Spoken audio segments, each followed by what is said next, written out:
1절을 가서 다시 한번 보도록 할까요? 나 다니엘에게 처음에 나타난 환상 후 벨사살 왕 제3년에 다시 한 환상이 나타나니라. 이렇게 시작합니다. 7장 우리가 지난주 보았던 내용은 다니엘이 환상을 받았는데 언제 받았다고 정보가 나와 있었죠? 벨사살 왕 원년해라고 되어 있습니다. 원년은 그가 왕으로 다스리신 첫 번째 해죠. 그럼 8장은 3년 차니까 7장과 8장에 2년의 갭이 있습니다. 그리고 5장에서도 벨사살 왕이 나왔었는데 그는 심판을 받아 5장에서 죽었죠. 그럼 이제 시간 순서대로는 7장이 먼저고 8장이 그 다음이고 그 다음에 5장에 사건이 있었다는 것을 우리가 연결해 볼 수 있어요. 벨사살 왕에게 그런 심판이 있기 전에 하나님은 2번이나 다니엘에게 환상을 주셨습니다. 환상을 볼 때에 내 몸은 엘람 지방 수산성에 있었고 환상 속에서는 을레라고 하는 강변에 있었다고 합니다. 수산성이라고 하는 것 저희들에게 익숙한 곳인데요. 왜냐하면 에스더가 왕비로서 머물렀던 곳이 수산이었기 때문입니다. 페르시아의 수도 중에 한 곳이에요. 근데 지금은 다니엘이 있을 시대니까 페르시아 전 바벨론 시대거든요. 그때도 수산성은 수도 같은 역할을 했던 것 같아요. 근데 다니엘은 바벨론 이후에 페르시아가 세워질 것에 대한 내용은 전혀 알 수가 없는 시점입니다. 같은 수산에 서 있기는 하지만 어느 누구도 이 바벨론이 무너지고 또 다른 제국이 세워질 거라는 것은 상상도 못할 시점이라는 거예요. 근데 하나님은 그 다니엘에게 앞으로 하나님이 하실 그 일에 대해서 계시를 주고 계십니다. 어떤 내용인가를 우리가 볼까요? 3절에 내가 눈을 들어 보았는데 첫 번째 보았던 것이 2뿔을 가진 숫양을 보았습니다. 그리고 5절을 가볼까요? 또 하나를 보았는데 내가 그것을 양에 대해서 생각하는데 또 어떤 짐승을 보았죠? 한 숫 염소를 보았어요. 그래서 2가지를 보았습니다. 양을 보았고 염소를 보았어요. 근데 양이든 염소든 뿔이 있었고 또 나중에 그 뿔이 이상하게 자라나고 싸우고 동서남북을 막 정복하고 이런 환상입니다. 도대체 무슨 뜻일까? 양은 뭐고 염소는 뭘까? 뿔은 뭘까? 왜 10개일까? 왜 하나가 더 길까? 우리는 많은 퀘스천을 가질 수 있습니다. 그러나 이제 저희들이 하기를 원하는 것은 자의대로 해석하기보다는 또 문자적으로 막 맞춰보기보다는 문맥 속에서 이것을 알 수 있는 뭔가가 있을까 하는 것을 찾아보는 거죠. 20절로 15절 먼저 가볼게요. 다니엘도 그 환상을 보고 나서 뜻을 알고 싶어 했습니다. 이게 도대체 무슨 의미일까? 그도 몰랐어요. 근데 사람 모양 같은 것이 다니엘 앞에 섰는데 이 사람 모양 같은 이라는 것은 다니엘서에 계속 나오는 예수 그리스도를 의미하는 것입니다. 인자 같은 이. 어떻게 알 수 있냐면 이 인자 같은 이가 요한계시록에도 나오기 때문입니다. 그리고 요한은 그것이 하나님의 아들 예수님이라고 설명을 해줬습니다. 그래서 2개를 연결해서 우리 여기에 나오는 인자 같은 이가 예수님을 의미함을 알 수 있고요. 그 예수님이 16절에 가브리엘이라는 천사에게 명령해요. 가브리엘아, 이 환상을 이 사람에게 깨닫게 하라. 다니엘이라는 이 사람에게 그 내용과 의미를 알게 하라라고 명령을 한 것입니다. 그리고 20절을 가보면 친절하게 해석이 나오죠.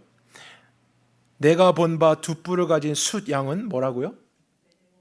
메대와 바사. 바사가 페르시아입니다.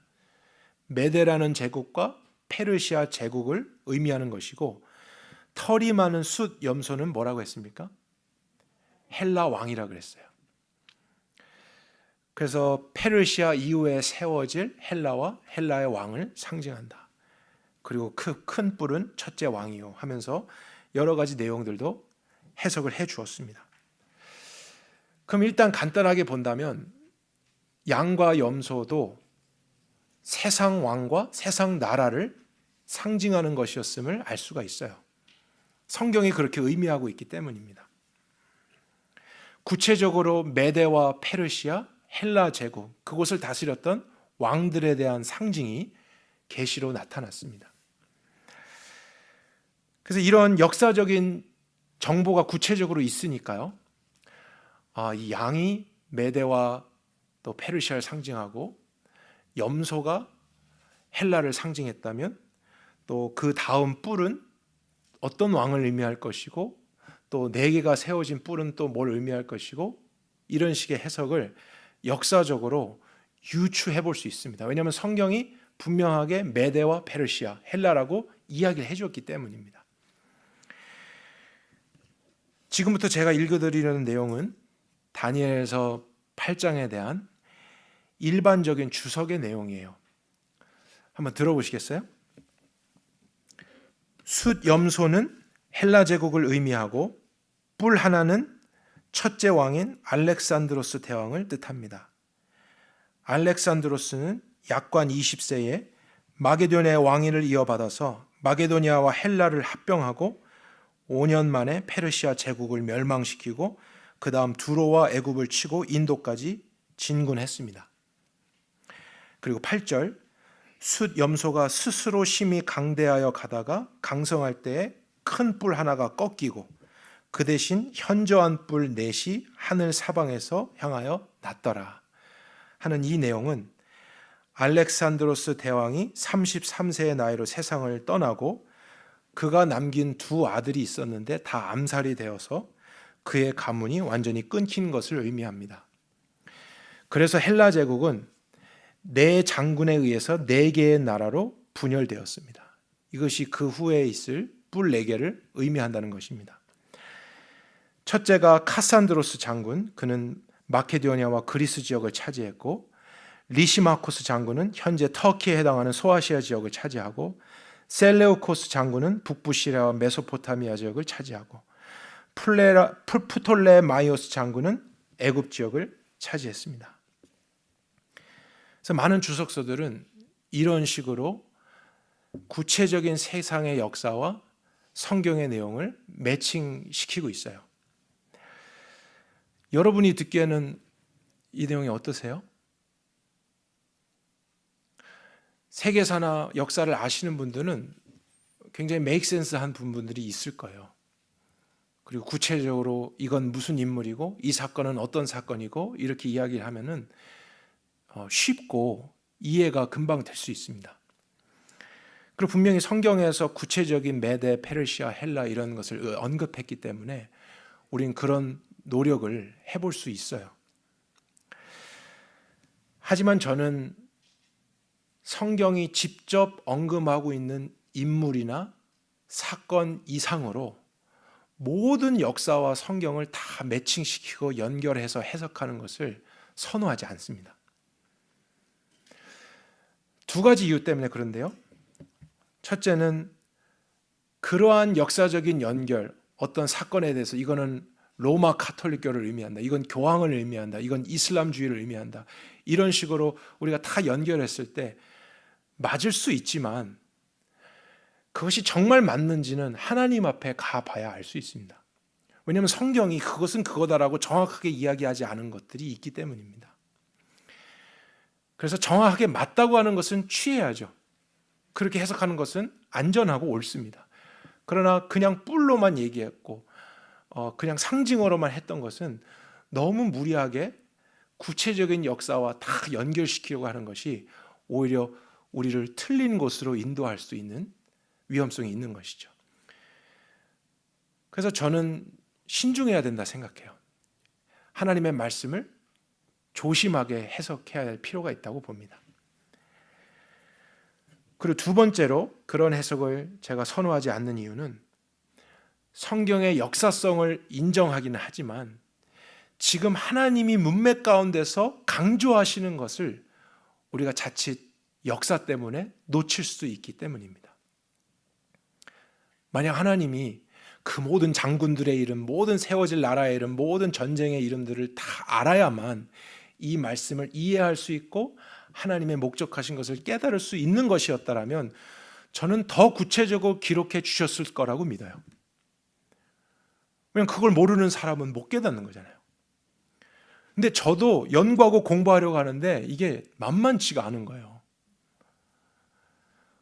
그래서 몇 사람밖에는 이해할 수 없을 것 같은 그런 역사를 다 알아야 되니까, 그 사람의 이름을 다 알아야 되니까 쉽지 않은 과정입니다. 그러나 정말 하나님이 그것을 중요하게 여겼기 때문에 말씀하시는 것일까?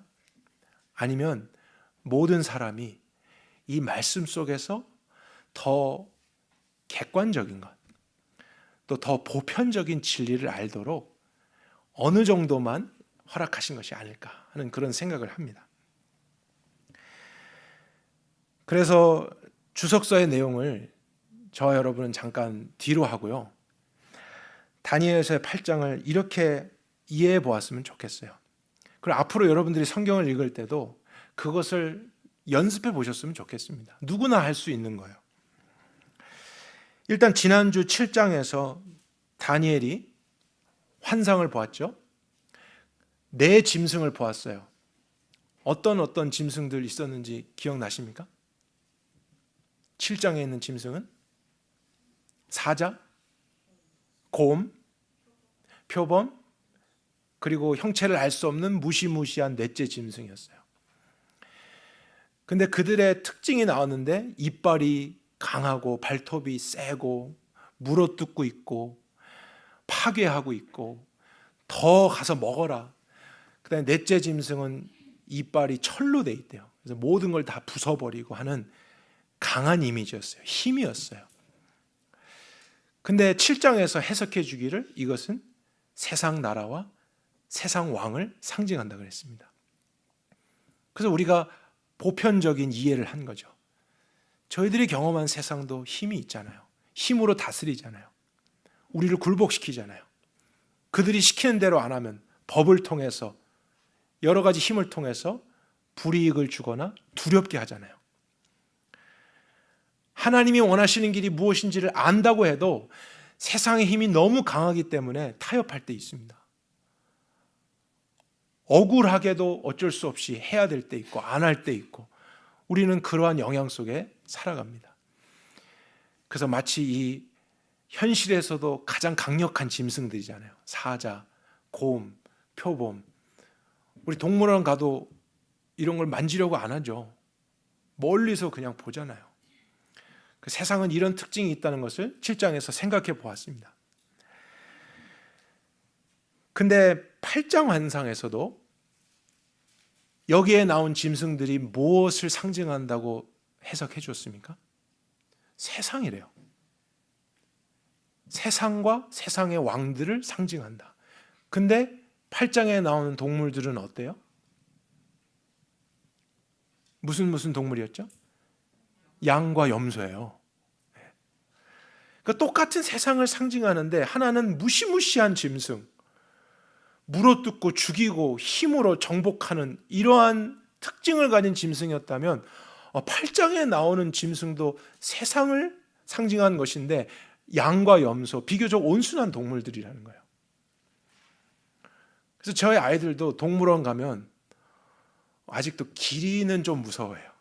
기린 밥 주는 게 있는데 기린도 아직은 좀 무서워하고 양과 염소는 가까이 가요. 그래서 만져보고 또 풀도 주고 막 이렇게 사진도 찍고 합니다. 저희들도 다른 동물은 좀 무서워도 양과 염소에게는 접근할 수 있잖아요.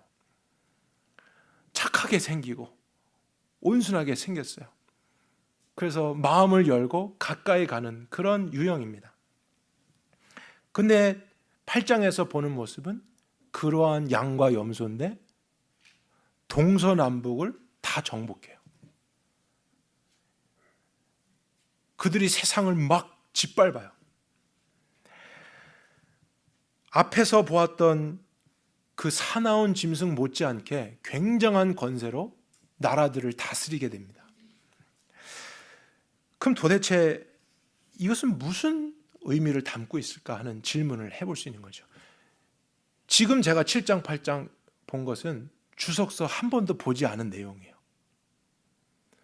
저와 여러분이 성경만 자세히 보려고 하고 앞뒤를 한번 맞춰보려고 하고 이해해보려고 하고 일반적으로 생각해보려 한다면 사실 누구나 생각해 볼 수 있는 그런 내용이고 틀렸다 말할 수 없잖아요. 성경이 세상이라 말했고 둘 다 세상을 상징한다 그랬고, 그럼 하나는 사나운 짐승, 하나는 온순한 짐승이에요.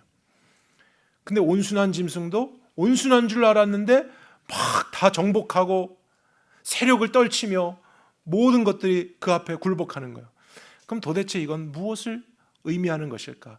우리가 질문해 볼 수 있습니다. 질문을 해 보아야만 합니다. 보편적인 것을 찾아보자는 거예요. 그 결정적인 힌트가 23절에 나옵니다. 우리 8장 23절 같이 읽겠습니다. 시작. 이 내 나라 마지막 때에 반역자들이 가득할 즈음에 한 왕이 일어나리니 그 얼굴은 뻔뻔하며 속임수에 능했다. 그래서 그 권세가 강할 것이나 자기의 힘으로 말미암지 않고 또 그가 장차 놀랍게 파괴 행위를 할 것이다. 자유로 행하고 형통하고 강한 자 거룩한 자들 백성들을 멸망하게 될 것이다. 얼굴이 뻔뻔하대요. 속임수에 능하대요. 우리가 예상해 볼 수 있죠. 양과 염소, 온순해, 착해, 괜찮아, 기분 좋아. 그런데 사실은 겉과 속이 다른 거예요. 좋아 보이지만 결국엔 방심했을 때 더 크게 우리를 공격하는 어떠한 유형, 그것이 세상의 특징일 수 있다는 것입니다. 그 무기 중에 하나가 속임이래요. 속임수에 능하며. 그래서 진짜인 줄 알았어요. 좋은 건 줄 알았어요. 그래서 내 시간, 물질, 삶을 어느 정도 그가 시키는 대로 했는데 나중에 보니까 잘못된 거예요. 미혹당한 거예요. 그 다음도 볼까요? 25절. 더 확실하게 나옵니다. 같이 읽겠습니다.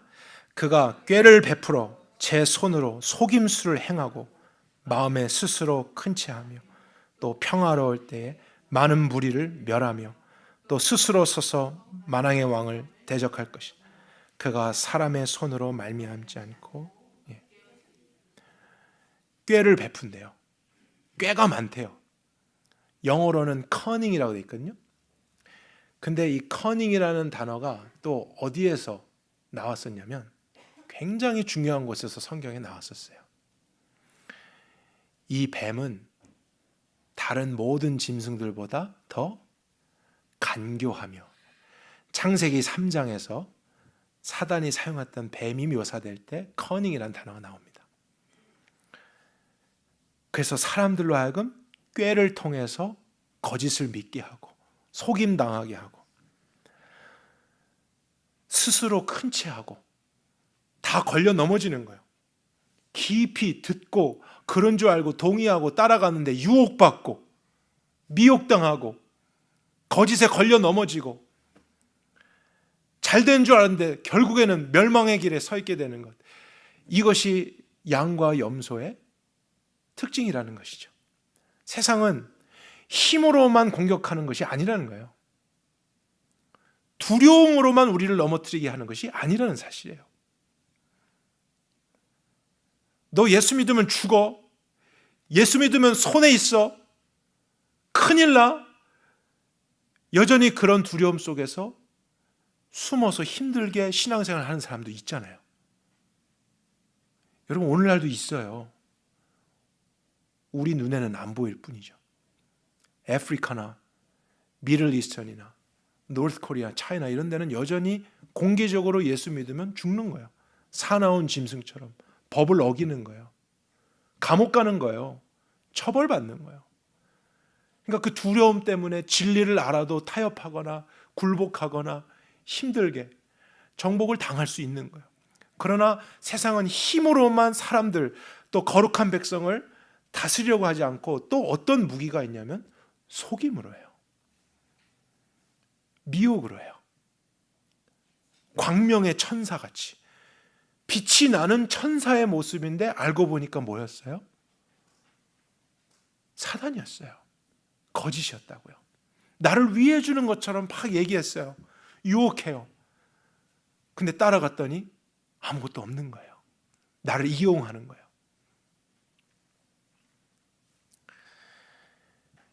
우리를 더 심하게 넘어지게 할 수 있는 방법은 저는 어쩌면 이 8장의 양과 염소의 방법일 수 있다 생각합니다. 왜냐하면 방심이 크기 때문이에요. 괜찮다고 생각하고 막 집을 오픈하고 그렇구나 하고 내가 집중하고 두려웠으면 도망가고 숨었을 텐데 친절해 보이고 착해 보이고 좋아 보이니까 번쩍번쩍 하니까 우린 깊이 들어갔다가 치명타를 입게 되는 것. 이 양과 염소와 같은 세상의 공격 때문일 수 있다는 것이죠. 근데 이것은 성경 전체에 흐르고 있는 메시지 중에 하나예요. 다니엘서에만 있는 뭔가 신비하고 새로운 내용이 아닙니다. 그러니까 하나님은 모든 사람들이 이해할 수 있는 보편적인 진리를 다니엘을 통해서도 또 계시해 주신 거예요. 뭐 새로운 거 있을까? 아무리 찾아도요. 여러분 성경은 새롭고 아무도 알지 못하는 몇 날 몇 시 뭐 이런 거를 성경 이야기하는 게 아닙니다. 우리가 이미 알고 있는 진리의 사실을 조금 더 깊이 있게 해주고 조금 더 이해할 수 있게 도와주고 반복해 주어서 명심해라, 명심해라, 깨어있어라, 이것이다. 2000년 전이라 오늘이나 변함이 없다. 세상은 너를 공격하고 두렵게 하고 속여서 결국에는 너를 넘어지게 할 거다. 이러한 메시지에 저와 여러분들은 귀를 기울일 수 있어야 됩니다. 예수님도 이런 말씀을 많이 하셨어요. 그 중에 한 가지만 우리 생각해 볼까요? 씨 뿌리는 자의 비유 생각나시죠? 마태복음 13장에 예수님이 제자들 다른 자들에게 씨를 뿌리는 자의 비유를 말씀하시는데 직접 해석해 주세요. 밭은 세상이다 이렇게 말씀해 주셨어요. 그러면 거기서 나오는 밭은 세상을 상징하는구나 우리가 이해하면 되는 거예요. 근데 그 밭에 어떤 밭들이 있었죠? 돌밭이 있었고 가시밭이 있었고 좋은 밭이 있었어요. 근데 그 돌밭에 대해서 예수님이 하시는 말씀 한번 들어보십시오. 돌밭에 뿌려졌다는 것은 밭인데 돌이 있는 세상이라는 거예요. 말씀을 듣고 즉시 기쁨으로 받되 그 속에 뿌리가 없어서 잠시 견디다가 말씀으로 말미암아 환난이나 박해가 왔을 때 그가 넘어지게 되는 자다. 그게 돌밭을 상징한다 그랬어요. 그러니까 세상에서 말씀도 받고 기쁨도 느꼈어요. 어느 정도 경험도 했는데 박해가 왔을 때, 그 말씀을 믿고 따라가는데 환난이 왔을 때 무엇이에요? 다니엘서 표현으로 하면 7장에 짐승들이 나타났을 때요. 사자가 나타났을 때, 곰이 나타났을 때, 물어 뜯으려고 할 때, 두렵게 할 때 거기에서 넘어지는 자. 그게 세상이라는 것이죠. 그리스도인들이 그런 세상을 알아야 한다는 거예요. 우리보다 강하고 우리보다 권위가 있어서 우리를 두렵게 함으로써 진리에서 멀어지게 하는 공격이 있습니다. 돌밭입니다. 근데 가시떨기에도 뿌려진 것을 말씀하셨어요.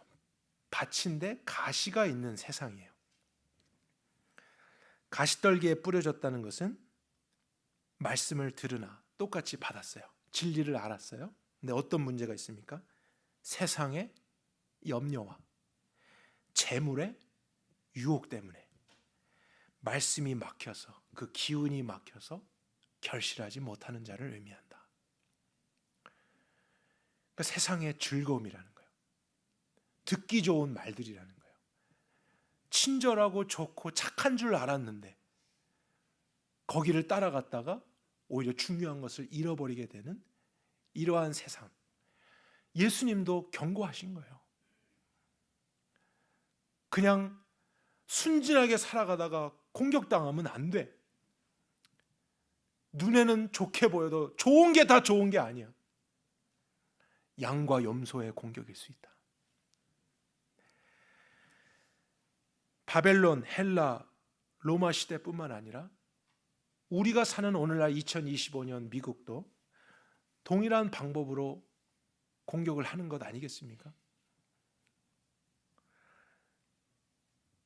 역사를 살펴보면 기독교가 가장 타락하거나 쇠퇴했을 때 공통적으로 환난과 핍박이 극심했을 때가 아니었어요. 다니엘서 7장의 그 사나운 짐승들이 믿는 자들을 막 두렵게 하고 정말로 죽였잖아요. 여러분, 십자가에 예수님만 죽은 게 아닙니다. 예수님을 따랐던 수천 명의 사람들도 십자가형을 받아 죽었습니다. 그게 역사적인 기록으로 남겨져 있어요. 근데 오히려 그때 지상에는 교회가 없어졌다. 이제 믿는 자 없어.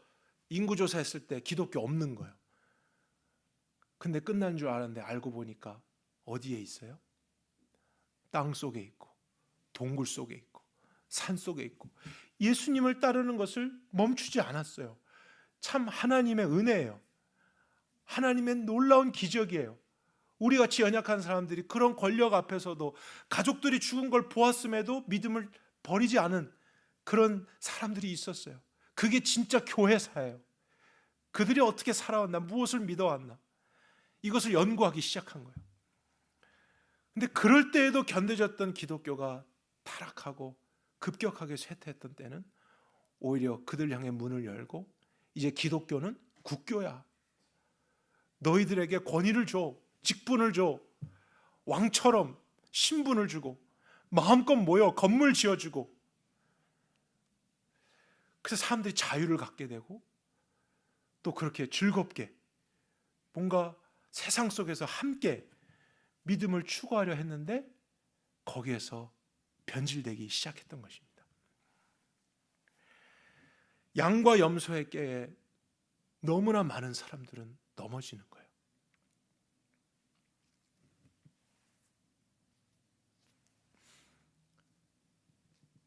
제가 예전에 하나님이 선교사로 부르시는 게 아닌가 깊이 생각했던 적이 있었어요. 그래서 신학교 가기 전에 선교지를 직접 한번 보고 싶다, 봐야만겠다 해서 어떤 선교팀과 조인을 해서 다니기 시작했는데 그 중에서도 저는 이슬람을 알고 싶었어요. 이슬람에 대한 막연한 두려움, 또 테러를 우리가 봤잖아요. 그런 선입견이 있었고 반드시 만나야 될 대상들인데 좀 알고 싶다 해서 제가 터키라는 곳을 첫 번째 선교지로 선택했습니다. 너무 두려웠어요. 가서 무슬림들을 만날 거고 그 회당에 들어갈 거고 막 이런 생각하는데 여러분 터키 다녀오신 분 혹시 계신가요? 너무 좋더라고요. 와, 경치 너무 좋고 날씨가 그렇게 좋고 먹을 거 마실 거 왜 이렇게 좋아요, 터키? 지중해의 그 과일, 여러분 텍사스 과일은 과일이 아니에요. 거기서 난 뭐 과일들 먹다가 제가 막 괜히 먹었다 했어요. 이제 돌아가면 과일 맛없다 그럴까 봐. 그리고 사람들 왜 이렇게 좋아요? 특히 터키 사람들 진짜 좋아요. 요즘은 튀르키예라 해야 되나요? 그래서 그냥 몇 마디 안 되는 걸로 대화를 했는데 반갑게 마주하고 막 집으로 오래요. 그래서 집에 들어갔더니 식탁도 없는데 막 정성껏 차려주고 그러면서 하는 말이 나 한국 전쟁에 참여했었다. 어떤 할아버지가 그러는 거예요. 그래서 고맙다고 막 그냥 안고 사진 찍고. 그런데 또 재밌는 거 있었어요. 막 친구처럼 하니까 야 그때 월드컵 때 우리 터키가 너네 이긴 거 참 고마워 그랬어요. 그래서 한국 좋아한대요. 기억나세요? 저도 기억 안 난다가 확인해 보니까 우리 월드컵 때 3, 4강전에서 한국하고 터키가 붙었는데 한국이 졌어요. 그래서 터키가 한국한테 굉장히 고마워하고 있더라고요. 너무 좋고 가서 사람들 만나니 너무 행복하고 또 K-팝 뭐 이런 문화 그때도 막 흥행하고 있었거든요. 그냥 한국 사람이라고 하니까 저 아무것도 아닌데 무명인 중에서도 무명인인데 뭐 사진 같이 찍어도 되네요 저하고. 그래서 사진 찍고 막 친구들한테 자랑하고 그러고 제가 돌아왔어요. 그래서 선교 그 단체 대표님한테 형사님 터키 너무 좋던데요. 저 두려웠는데 많이 배우고 왔어요. 그랬더니 내가 한 가지 말해줄 게 있다. 우리 선교 단체에서 선교사를 파송할 때 아프가니스탄은 아무나 보낸다 그랬어요. 예? 왜 아무나 보내요? 그곳은 누구라도 가면 간절해지고 그 열악한 중에서 주님 앞에 무릎 꿇고 해서 정말 성장해서 오는 그런 일이 있다. 물론 아무나 보내는 건 아니겠죠. 이제 쉽게 설명하시려고. 그런데 터키에 우리가 선교사를 보낼 때는 절대로 아무나 보내지 않는다. 우리 중에서 가장 신실하고 가장 훈련되고 어떤 상황 중에서도 깨어 있을 수 있는 사람을 엄선해서 보낸다. 제가 물었어요. 왜 그렇게 하죠? 굉장히 안전한 곳인데. 근데 그분의 하신 그 말씀의 의도가 오늘 말씀과 같은 거였어요. 우리는 오히려 어려운 환경 중에서만이 아니라 편안한 환경 중에서 타협할 수 있기 때문입니다. 너무 즐거우니까 갈 곳도 많고 좋은 게 많으니까 말씀을 볼 시간이 없는 거예요. 기도할 여유를 못 갖는 거예요. 그거 안 해도 풍성한 게 많으니까, 하나님 의지 안 해도 살 수 있는 많은 방법들이 여기저기 보이니까, 열심히 살면 얻어지니까 그리스도인들도 타협하기 시작하고, 또 그렇게 번성한 곳에서 기독교는 박해받지 않아요. 오히려 인정되고. 오늘날 미국도 그런 거잖아요. 감사하죠. 기독교적인 문화가 있어서 오늘도 자유롭게 예배할 수 있는 거 우리 하나님의 은혜인 줄 믿습니다. 정말 은혜입니다. 그리고 우리 1세대 분들에게 진심으로 감사드려요. 여러분들의 헌신과 또 헌금으로 이러한 장소와 땅이 마련되고 다음 세대들과 이렇게 마음껏 예배하고 배울 수 있는 공간이 있는 거 감사한 일이에요. 그런데 이 풍성함 중에 우리는 퇴색하게 될 경우가 있습니다. 여기저기서 기독교는 뭐다 하면서 가르치는데 이제 분별할 수 없이 그냥 좋은 게 다 좋은 것인처럼 흘러가 버릴 수 있습니다. 8장 11절 12절 한 번만 가볼까요?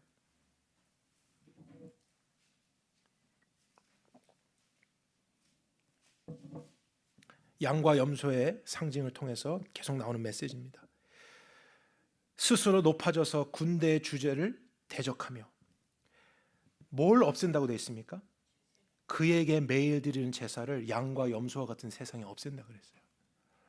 그의 성소를 헐고 그의 악으로 백성이 매일 드린 제사는 넘기면 안 되고 또 진리를 땅에 던져버릴 것이다. 그래서 그러한 세상의 공격 속에서는 진리가 별로 중요하지 않은 거예요. 진리라는 것은 절대적인 가치관 속에 꾸준하게 추구해서 타협하면 안 되는 것이거든요. 근데 편안한 환경 속에 있는 기독교는 진리에 대한 추구함이 덜해요. 그냥 뭐 그 정도면 괜찮은, 이 정도면 그래도 맞는 것 같은 이런 속에 우리가 진리에 대한 그 간절함으로 진리를 높이 들어야지, 진리의 깃발을 누군가는 들고 외쳐야지, 흔들어야지 하는 이런 열심보다는 다 그냥 그저 그런 대로 살아가는 거예요. 이것저것 함께 하는 거예요. 기독교든 이슬람이든 무슨 종교든 통합돼서 같이 뭐 다르게 부르지만 한 하나님 아닌가? 또 뭐 꼭 그렇게만 봐야 돼, 이렇게도 할 수 있지 하는 이러한 식의 공격이 속임으로, 꾀로 우리를 향해서 오고 있다는 사실이죠. 하나님은 남유다가 멸망하고 포로되었던 것 같이 이스라엘이 로마 시대에 타락해서 진리를 버렸던 것 같이 오늘날 교회도 세상의 유혹과 거짓으로 미혹당하고 변질될 수 있다고 경고해 주십니다. 세상의 즐거움에 나도 모르게 빠져갈 때쯤 여러분의 삶은 하나님을 바르게 예배하는 것에서 점점 멀어질 수 있습니다. 우리에게 간절함이 없는 거예요. 진리의 기준이 무너지고 아무렇게나 믿어도 괜찮은 것처럼 세상은 변하고 있습니다. 사단이 이것을 계획한 것입니다. 여러분은 이런 세상 속에서 오늘 안전하십니까? 지난 한 주도 양과 염소의 공격이 여러분에게 있지 않았습니까? 방심하고 편안함 속에 머물다가 전화기 때문에, 쇼핑 때문에, 여러분이 즐겨하는 어떠한 취미 생활과 많은 것들 때문에, 아니면 다른 가르침 때문에 여러분은 진리를 더 추구하지 않고 경건함을 추구하지 않고 하나님에게서 조금씩 멀어져 가고 있지는 않습니까? 오늘 이 말씀을 통해 우리가 짐승들의 공격을 분별할 수 있길 바랍니다. 두려움만 주는 거 아닙니다. 좋은 모습으로 가까이 와서 결국엔 가장 깊은 곳까지 찌르게 되는 것, 우리가 이것을 더 주의할 수 있길 바랍니다. 저는 다니엘을 통해서 이렇게 성공하고 높아졌을 때, 잘 됐을 때에도 변질되지 않고 어떻게 주님 안에서 살아가는가를 배울 수 있다고 생각해요. 그것을 또 배워야 된다고 생각합니다. 지금 다니엘이 입장이 그 나라에서 가장 높은 곳에 있잖아요. 그런데도 신실함을 지켜가는 것, 비결이 뭘까? 제가 지금도 연구 중인데 저는 그 중에 하나가 기도의 삶이라 생각해요. 그래서 다니엘서에 굉장히 많은 형태의 기도의 삶이 나옵니다. 그래서 이것을 나중에 또 제가 정리해서 여러분과 한번 나누고 싶어요. 그래서 우리도 어떠한 환경 속에서도 변질되거나 변하지 않고 주님을 신실하게 따를 수 있는 하나님의 백성이 되길 바랍니다. 이 시대에 휴지 조각처럼 바닥에 버려진 진리를 저와 여러분이 다시 한번 높이 들 수 있길 바랍니다. 그 진리의 깃발을 여러분의 삶의 현장에서 드실 수 있길 바라요. 여러분 주변 사람들과 가족들이 그것을 보고 좁은 길이지만 생명의 길로 나올 수 있도록 여러분들이 흔드시고, 또 우리 교회가 그것을 흔들 수 있는 이 시대에 이 지역사회에 꼭 필요한 교회로서 존재해 갈 수 있기를 간절히 원합니다. 살아계신 주님, 오늘 저희들이 정말 다양한 모습으로 주님을 예배해 갑니다. 기도하고 악기로도 연주하고 노래로 찬양하고 말씀을 듣고 또 이제 기도합니다. 우리 안에서 하나님이 하실 그 일이 꼭 이루어지게 해 주십시오. 내가 믿고 싶은 대로 믿지 말고 그냥 방심하며 교회만 왔다 갔다 하며 성경만 그냥 읽어가는 것이 아니라 이 안에서 계속 강조되고 하는 진리 안에 내가 들어가 거하며 그 진리를 고민하고 진리 때문에 또 스트럭을 내며 그러나 결국엔 하나님의 은혜로 진리를 경험하며 살아가는 이 시대에 깨어있는 저희 모두가 되게 하여 주옵소서. 혼자서는 넘어질 수 있습니다. 목사인 저도 어쩔 수 없습니다. 쉽게 유혹받습니다. 너무 육신이 약합니다. 눈에 보기에 좋은 것, 듣기에 좋은 것, 편안함이 많습니다. 주님, 그래서 우린 교회가 필요합니다. 교회로서 함께 그것을 이뤄갈 수 있기를 바랍니다. 누군가 약해졌을 때, 미혹당했을 때 정죄하고 판단하는 것이 아니라 기도해주고 이끌어주고 본을 보여주고 현재 세대가 다음 세대들을 향해서 경건한 삶이 무엇이고 기도가 무엇이고 하나님을 중심으로 사는 것이 무엇인지를 도전해주고 이끌어주며 또 다음 세대들도 배워가며 순종하며 함께 그것을 이뤄갈 수 있는 저희 교회가 되게 하여 주옵소서. 또 교회적으로 정말 이 마지막 시대에 세상에선 짓밟힌 진리를 다시 한번 하늘을 향해 높이 들 수 있기를 원합니다. 우리를 사용해 주십시오. 어떤 식으로든지 주님의 이름과 주님의 나라를 선포하고 기쁨과 즐거움으로 전할 수 있는 저희 모두가 되게 하여 주옵소서. 오늘도 귀한 말씀을 우리에게 생명으로 주신 하나님께 감사드리며 예수 그리스도의 이름으로 기도했습니다.